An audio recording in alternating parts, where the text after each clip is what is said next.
Hello. In this lecture, we will study about the combination of the thin lenses in contact and about the prism. Now, first we will take the topic combination of lenses. Consider two thin lenses A and B of focal length f1 and f2 respectively. These lenses are placed coaxially in contact with each other.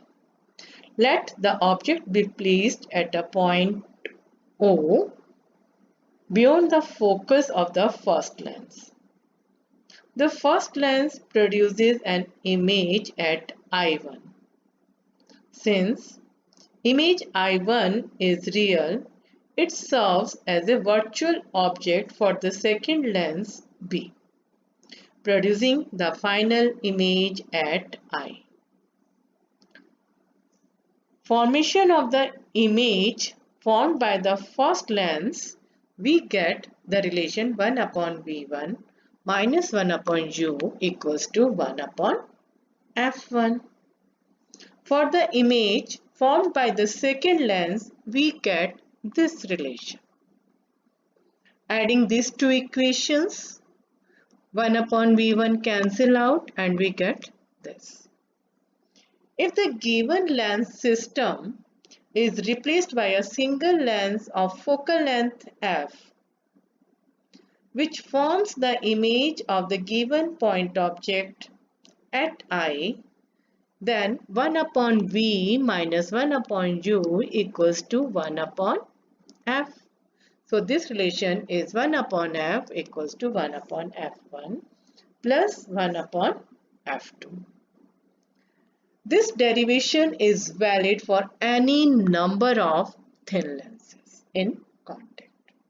If there are many lenses of focal length f1, f2, f3 and so on, and they are in contact, then the effective focal length of the combination is given by 1 upon f equals to 1 upon f1 plus 1 upon f2 plus 1 upon f3.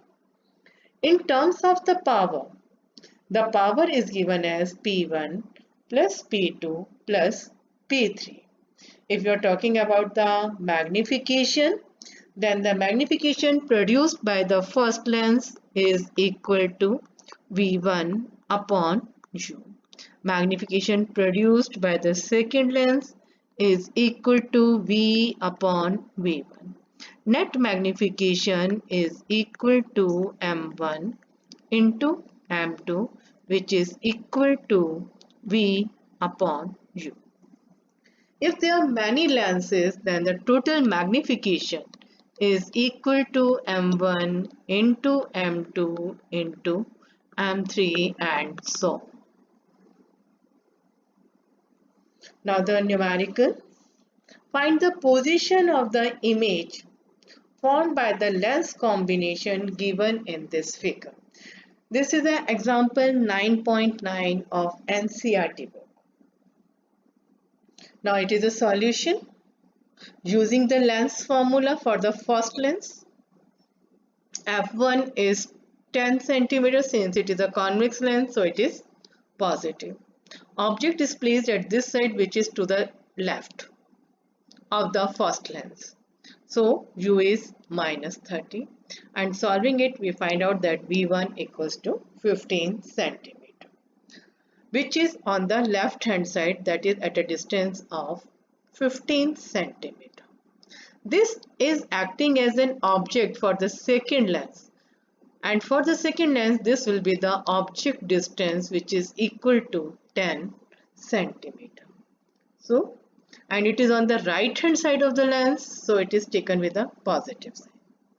This lens is a concave lens, its focal length is taken negative, and solving it we get that is a V2 is equal to infinite, that the image is formed on this side at infinity, and this image which is formed at infinity is acting an object for the third lens.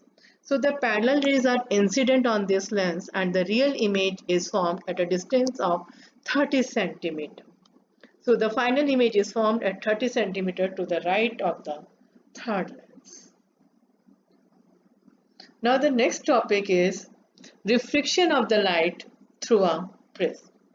All of you are familiar with the prism. You have seen in the lab in class 10th. Prism is a wedge-shaped body made up of a transparent refracting medium bounded by the two plane surfaces which are inclined to each other at some angle.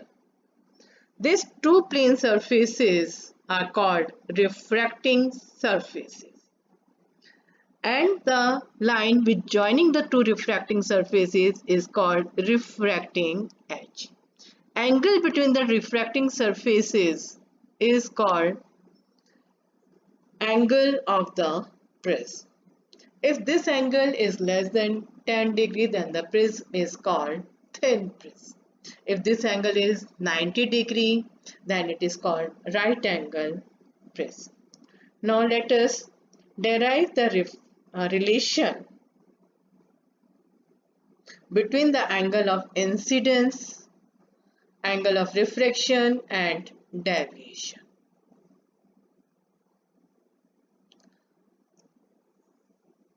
Now ABC is a section of a glass prism and the ray of light is incident on the face AB of the prism at some angle. N1 and N2 are the normals. I is the angle of incidence between the incident ray and the normal. As this ray enters in the prism, it refracts towards the normal as the medium is denser. And R1 is the angle of refraction.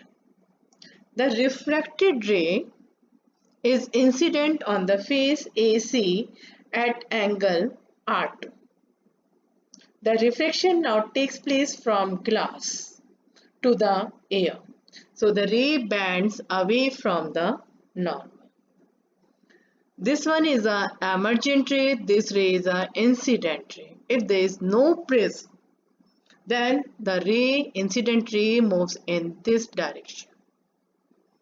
Due to the prism, the incident ray bends in this way and this angle is called angle of deviation. This angle is called angle of deviation, and angle of deviation is the angle between the incident ray and the emergent ray. Now, this is a cyclic quadrilateral as this angles due to the normal is 90 degree and the sum of the opposite angle is 180 degree.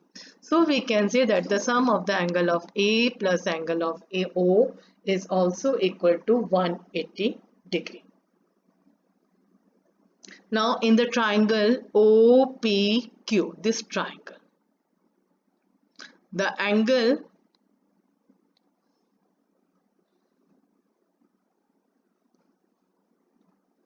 R1 plus R2 plus O is equal to 180 degree. In triangle